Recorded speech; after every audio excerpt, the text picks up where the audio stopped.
What do you do when the identity that made you successful suddenly starts to feel too small?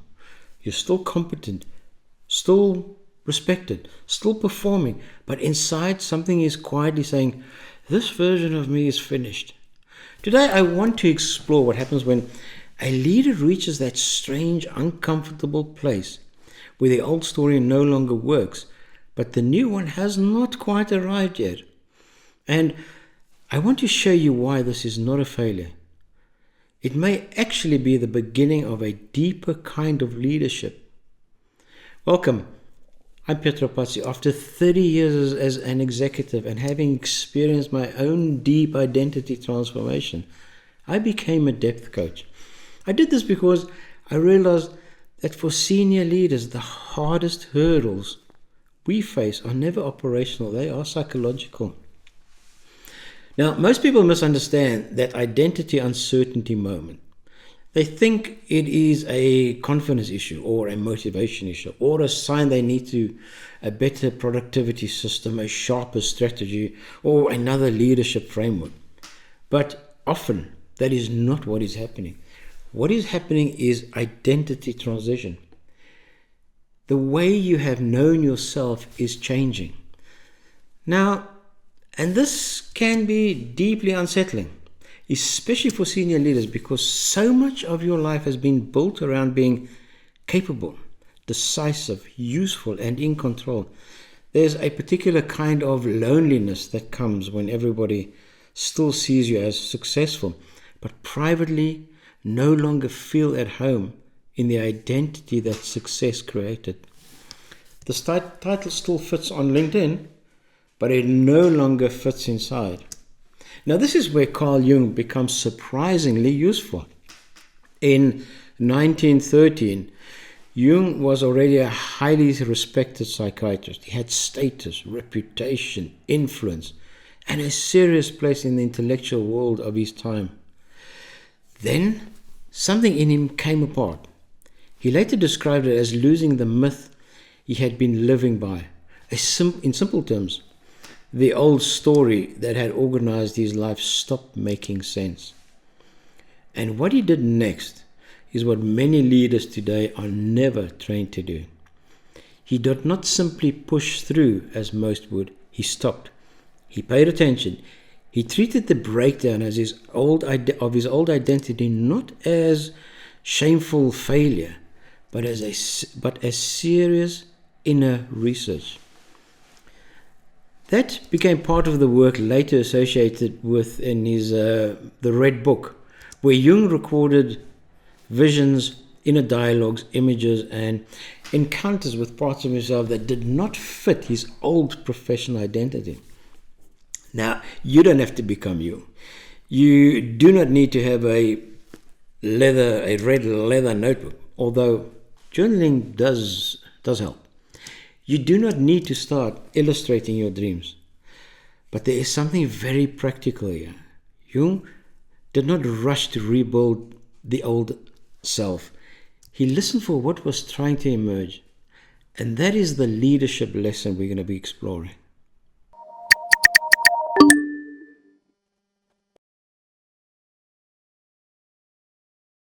So the first move in working with identity is this.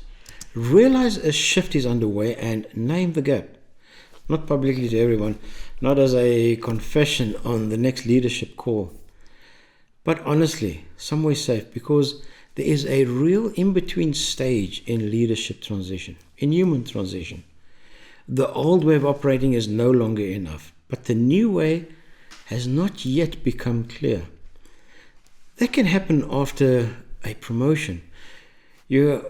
You were excellent as a functional leader, and now you are expected to lead across a larger system. It can happen after a merger.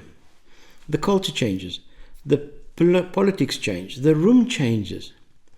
It can happen after 20 years of achievement when the pace, ambition, and identity that once energized you now feels strangely hollow. It can happen when you retire. And here is the mistake most leaders make. They try to solve the identity gap as if it were a performance gap. So they push harder. They become more controlling. They over-prepare. They say yes too quickly. They stay busy because stillness feels dangerous.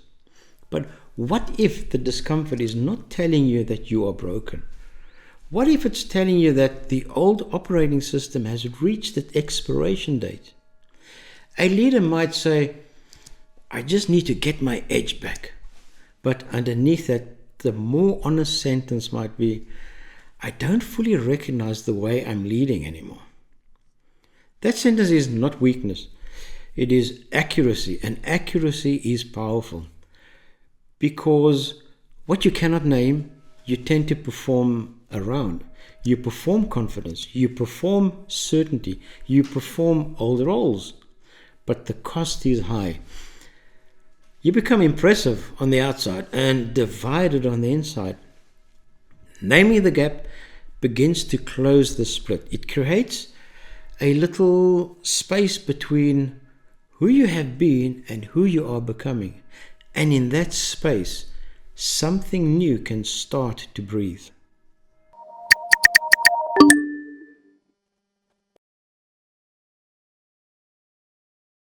The second move is to meet the parts of you have disowned. This is where Jung's idea of the shadow becomes helpful, and I discussed the executive shadow in details in another video. I've added the link in the description. The shadow is not just the dark or terrible part of us. It is often the part of us that did not fit the identity we needed in order to succeed.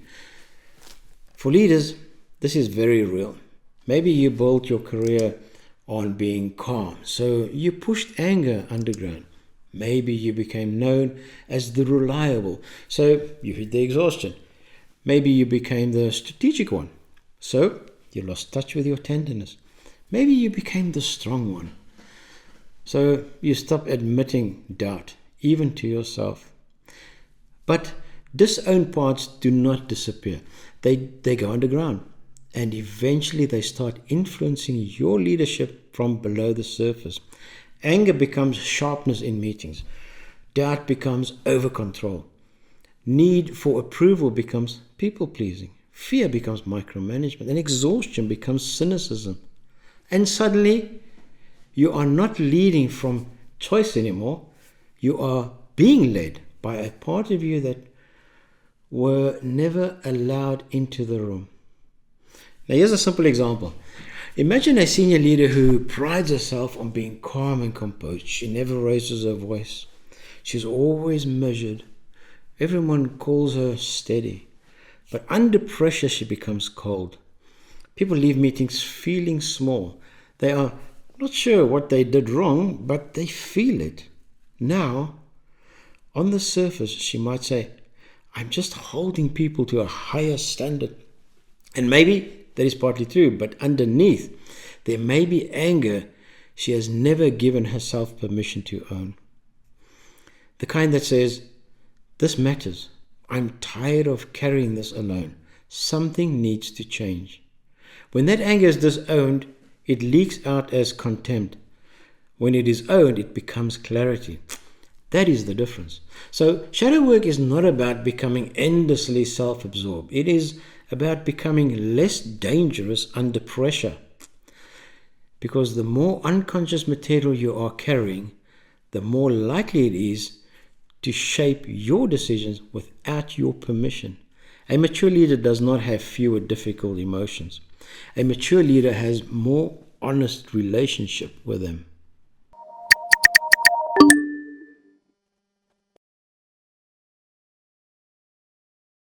The third move is to trust the signal beneath the noise. Jung paid attention to the inner images, dreams, fantasies, and unexpected figures that emerged from within him. Now, in the modern leadership context, we can translate that. You do not have to believe every thought that passes through your mind, but you do need to become more curious about the deeper signals you keep overriding. Many experienced leaders have highly developed pattern recognition. They sense when a strategy is wrong before you can even prove it. They feel when a team is saying, the right things, but avoiding the real issue. They know when a role looks impressive but would cost them something essential. But then the old identity interrupts. Be rational. Don't be difficult. Take the opportunity. Keep going. You've worked too hard to question this now. And so the signal gets buried under the noise. This is especially common when a leader is in transition. The old self wants certainty, and the emerging self speaks more quietly. It might show up as restlessness, a repeated dream, a sentence you cannot shake, a strange lack of energy around something that used to excite you, a pull towards work that feels more meaningful but less predictable. None of these signals should be obeyed blindly, but they should be listened to. There's a difference between impulse and intuition. Impulse usually demands immediate action. Intuition can wait to be understood. So the practice is not follow every feeling. The practice is create enough quiet to hear what keeps returning. Because often the deeper self does not shout, it repeats.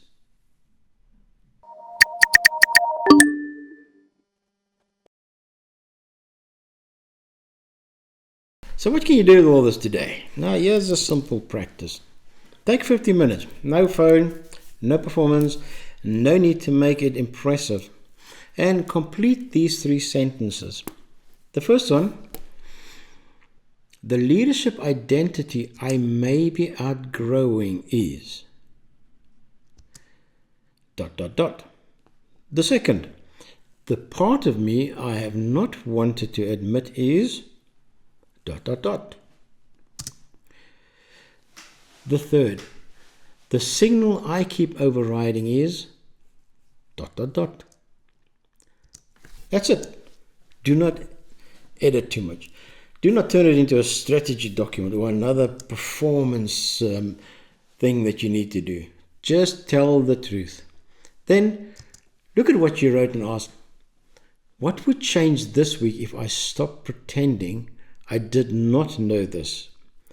Maybe you need to have one honest conversation. Maybe you need to stop saying yes to work that only feeds the old identity. Maybe you need to admit to a trusted person, I'm in a transition. I do not know yet what shape it's going to be taking. Maybe you need to notice that your irritation is not the problem. It is carrying information. The practical action is simpler. Name one place where you are performing the old self. Then make one small move from the emerging self. Not a dramatic reinvention. One honest move. That is how the identity shift begins. Not through grand declarations, through small acts of trust and truth. Then repeat the practice weekly.